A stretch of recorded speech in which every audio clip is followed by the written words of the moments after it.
नमस्कार साथियों, आप सभी का एक बार फिर से स्वागत है आपके अपने YouTube चैनल सरकारी गेस्ट पर।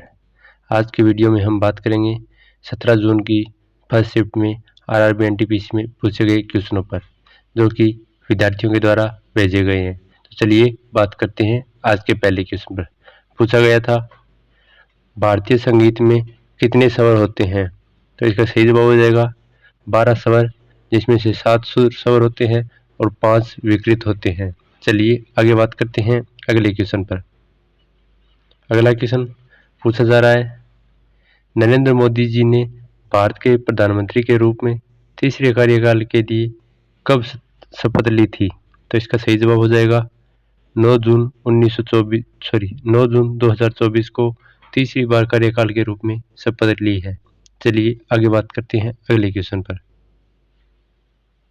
अगला क्वेश्चन पूछा गया है, 2024 में आंध्र प्रदेश के मुख्यमंत्री के रूप में शपथ कौन लिए थे? तो इसका सही जवाब हो जाएगा चंद्रबाबू नायडू ने 12 जून 2024 को आंध्र प्रदेश के मुख्यमंत्री के रूप में शपथ ली है, जो कि तेलुगु देशम पार्टी के नेता हैं। चलिए आगे बात करते हैं अगले क्वेश्चन पर। अगला क्वेश्चन है, पूछा गया है, पेड़ पौधे सूर्य का प्रकाश किस वर्णक के जरिए ग्रहण करते हैं? तो इसका सही जवाब हो जाएगा क्लोरोफिल और कैरोटीनाइड नमक के द्वारा। वे अपने प्रकाश संश्लेषण के द्वारा जल ग्रहण करते हैं और पौधे अपना भोजन ग्रहण करते हैं। चलिए आगे बात करते हैं। इसके साथ ही प्रकाश संश्लेषण की प्रक्रिया में पौधे सूर्य के प्रकाश को कार्बन डाइऑक्साइड और पानी को ग्लूकोज और ऑक्सीजन में बदल देते हैं। पौधे सूर्य की ऊर्जा का केवल 1 से 3% ही ग्रहण करते हैं। चलिए आगे बात करते हैं अगले क्वेश्चन पर। अगला क्वेश्चन पूछा गया था, भारतीय संविधान के किस अनुच्छेद में समान कार्य के लिए समान वेतन का प्रावधान है? तो इसका सही जवाब हो जाएगा अनुच्छेद 39D में समान कार्य के लिए समान वेतन का प्रावधान है। चलिए आगे बात करते हैं अगले क्वेश्चन पर। अगला क्वेश्चन पूछा गया था, महाभारत का फारसी में अनुवाद किसने किया था? तो इसका सही जवाब हो जाएगा अकबर के आदेश पर फैजी और अब्दुल अल कादिर बदायूनी ने महाभारत को फारसी भाषा में रूपांतरित किया था, जिसे रजम नामक नाम दिया गया था। चलिए आगे बात करते हैं अगले क्वेश्चन पर। अगर वीडियो पसंद आ रही है तो वीडियो को लाइक करें और चैनल को सब्सक्राइब करें। आगे पूछा गया था अनुच्छेद 74 के बारे में।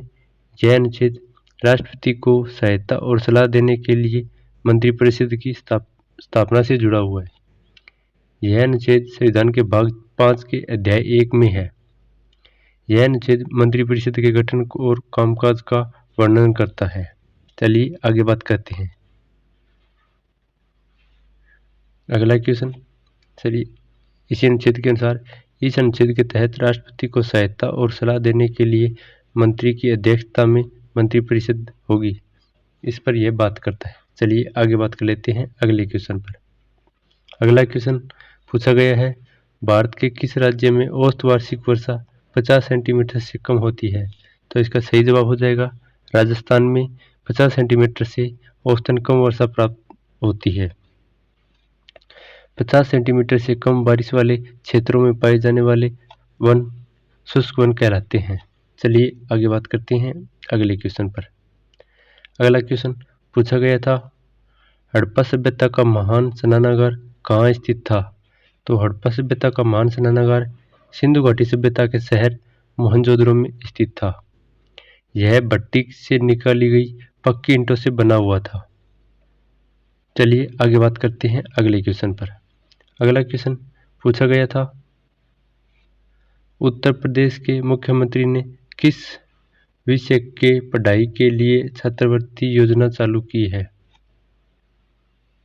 तो इसका सही जवाब हो जाएगा संस्कृत भाषा के लिए छात्रवृत्ति योजना शुरू की है यूपी सरकार ने। चलिए आगे बात करते हैं अगले क्वेश्चन पर। अगला क्वेश्चन है, पूछा गया था, किस वर्ष ईस्ट इंडिया कंपनी को पूरी तरह समाप्त कर दिया गया था तथा भारत पर ब्रिटिश सरकार का पूर्णतः अधिकार हो गया था? तो भारत सरकार अधिनियम 1858 के तहत ईस्ट इंडिया कंपनी को समाप्त कर दिया गया था और पूर्ण अधिकार ब्रिटिश सरकार के हाथों में चला गया था। चलिए आगे बात करते हैं अगले क्वेश्चन पर। अगला क्वेश्चन पूछा गया था, भारत में अंतर्राज्यीय परिषद की स्थापना कब हुई थी? तो इसका सही जवाब हो जाएगा 28 मई 1990 को भारत में अंतर्राज्यीय परिषद की स्थापना हुई थी। यह भारत के संविधान के अनुच्छेद 263 के तहत राष्ट्रपति के आदेश से बनाई गई थी। सरकार या आयोग की सिफारिश पर वर्ष 1990 में अंतर्राज्यीय परिषद की स्थापना की गई थी। चलिए आगे बात करते हैं अगले क्वेश्चन पर। अगला क्वेश्चन पूछा जा रहा है, खमीर की प्रजाति कौन कौन सी है?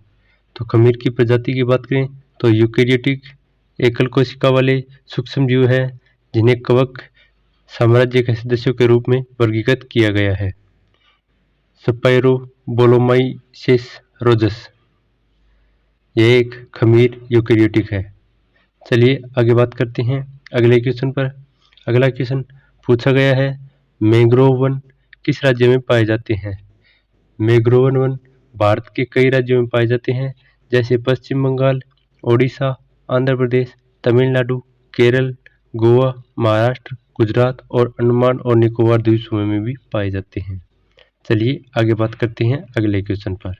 ये सभी के सभी फर्स्ट शिफ्ट में पूछे गए थे, तो आगे आने की पूरी चांस है। जो एक्स्ट्रा फैक्ट हम दे रहे हैं उनको बहुत ही ध्यान से पढ़ें। चलिए अगला क्वेश्चन है, पूछा गया था, संघ लोक सेवा आयोग को किस अनुच्छेद के तहत केंद्र शासित प्रदेश में नियुक्त किया जाता है? तो भारतीय संविधान के भाग 14 के अनुच्छेद 315 के तहत संघ लोक सेवा आयोग यानी यूपीएससी की स्थापना की गई थी। इस अनुच्छेद के तहत संघ के लिए एक लोक सेवा आयोग और हर राज्य के लिए एक लोक सेवा आयोग होता है। चलिए आगे बात करते हैं अगले क्वेश्चन पर। अगला क्वेश्चन पूछा गया था, भारतीय संविधान के किस अनुच्छेद में अंतर्राज्यीय परिषद से जुड़े प्रावधान है? तो इसका सही जवाब हो जाएगा अनुच्छेद 263 में भारत से जुड़े अंतर्राज्यीय परिषद के जुड़े प्रावधान है। चलिए आगे बात करते हैं अगले क्वेश्चन पर। अगला क्वेश्चन है, पूछा गया था, 1857 के विद्रोह में सबसे ज्यादा विद्रोही भारत के किस हिस्से से थे? तो इसका सही जवाब हो जाएगा उत्तर और मध्य भारत के कुछ हिस्से में थे। इस विद्रोह में मुख्यतः दिल्ली, कानपुर, लखनऊ, झांसी और ग्वालियर के क्रांतिकारी जुड़े हुए थे। 10 मई 1857 को मेरठ से सिपाहियों ने विद्रोह शुरू किया था। चलिए आगे बात करते हैं अगले क्वेश्चन पर। अगला क्वेश्चन पूछा गया था, भारतीय संविधान की अनुसूची 8 में किसका वर्णन है? तो इसका सही जवाब हो जाएगा 8वीं अनुसूची में भाषाओं के बारे में जानकारी मिलती है, जो कि अभी तक तो कुल 22 भाषाएं हैं जिन्हें भारत की आधिकारिक भाषा के तौर पर मान्यता प्राप्त है। चलिए आगे बात करते हैं अगले क्वेश्चन पर। अगला क्वेश्चन पूछा गया था, नवंबर 2024 में रिजर्व बैंक ऑफ इंडिया यानी आरबीआई के पास 876 टन सोना था। साल 2024 में आरबीआई ने 73 टन सोना खरीदा था। यह कुछ फैक्ट हैं जो कि ट्यूशन में पूछे जा रहे हैं कि किस टाइप के आरबीआई के आंकड़ों के बारे में। वहीं मार्च 2024 से सितंबर 2024 के बीच आरबीआई के पास सोने का भंडार 760.42 टन से बढ़ाकर 854.73 टन हो गया था। वहीं सितंबर 2024 के अंत में आरबीआई के पास 854.73 टन सोना था। चलिए आगे बात करते हैं अगले क्वेश्चन पर। अगला क्वेश्चन पूछा गया था, बीज का प्रयोग किस में किया जाता है?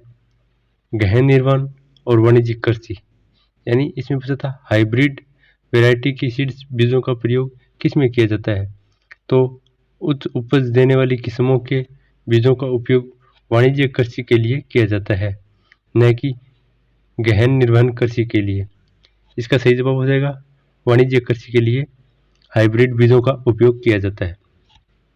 चलिए आगे बात कर लेते हैं अगले क्वेश्चन पर।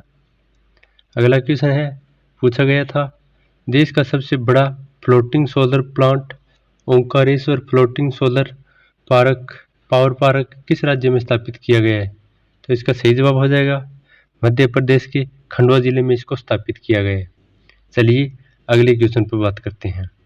अगला क्वेश्चन है, पूछा जा रहा है भारत में उपभोक्ता संरक्षण अधिनियम कब पारित किया गया था?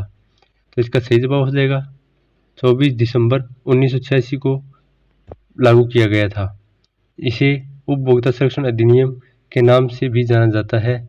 यह अधिनियम उपभोक्ताओं के हितों की रक्षा के लिए बनाया गया था। चलिए आगे बात करते हैं।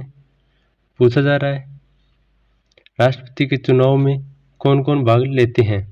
तो राष्ट्रपति का एक चुनाव निर्वाचक मंडल के सदस्यों के द्वारा किया जाता है, जिसमें संसद के दोनों सदनों के निर्वाचित सदस्य और राज्य और केंद्र शासित प्रदेशों के जैसे दिल्ली और पुडुचेरी के विधानसभाओं के निर्वाचित सदस्य भी शामिल होते हैं। चलिए आगे और बात करते हैं राष्ट्रपति से जुड़े हुए। भारत के संविधान का अनुच्छेद 52 राष्ट्रपति के कार्यकाल से संबंधित है। वहीं राष्ट्रपति के चुनाव का तरीका संविधान के अनुच्छेद 55 में दिया हुआ है। चलिए आगे बात कर लेते हैं। अगले क्वेश्चन पर पूछा गया था पुस्तक के बारे में, ड्रेन ऑफ वेल्थ किसके द्वारा लिखी गई थी? तो इसका सही जवाब हो जाएगा दादा भाई नौरोजी के द्वारा पुस्तक ड्रेन ऑफ वेल्थ लिखी गई थी। चलिए आगे बात करते हैं। तो यह था आज का अंतिम क्वेश्चन। अगर वीडियो पसंद आया है तो वीडियो को लाइक करें और चैनल को सब्सक्राइब करें। फिर मिलते हैं एक ऐसी बढ़िया एनालिसिस वीडियो के साथ, तब तक बने रहें। धन्यवाद।